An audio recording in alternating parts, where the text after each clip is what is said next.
कर्मयोग टिल्ड भगवद गीता अध्याय 3। अथ तृतीयोध्याय कर्मयोग ज्ञानयोग और कर्मयोग के अनुसार अनासक्त भाव से नियत कर्म करने की आवश्यकता।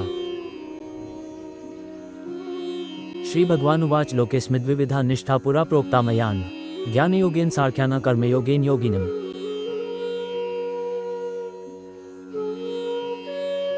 भावार्थ, श्री भगवान बोले, हे निष्पाप, इस लोक में दो प्रकार की निष्ठा, साधन की परिपक्व अवस्था अर्थात पराकाष्ठा का नाम निष्ठा है, मेरे द्वारा पहले कही गई है। उनमें से सांख्य योगियों की निष्ठा तो ज्ञान योग से माया से उत्पन्न हुए संपूर्ण गुण ही गुणों में बरतते हैं ऐसे समझकर तथा मन, इंद्रिय और शरीर द्वारा होने वाली संपूर्ण क्रियाओं में कर्तापन के अभिमान से रहित होकर सर्वव्यापी सच्चिदानंद घन परमात्मा में एक ही भाव से स्थित रहने का नाम ज्ञान योग है। इसी को संन्यास, सांख्य योग आदि नामों से कहा गया है। और योगियों की निष्ठा कर्मयोग से फल और आसक्ति को त्याग कर भगवदाज्ञानुसार केवल भगवदत्त समत्व बुद्धि से कर्म करने का नाम निष्काम कर्मयोग है। इसी को समत्व योग, बुद्धि योग, कर्मयोग, तदर्थ कर्म, मदर्थ कर्म, मत कर्म आदि नामों से कहा गया है। होती है। অনুবাদ।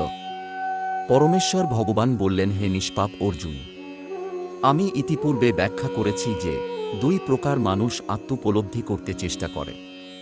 কিছু লোক অভিজ্ঞতালব্ধ, আবার তা ভক্তির মাধ্যমে জানতে চান।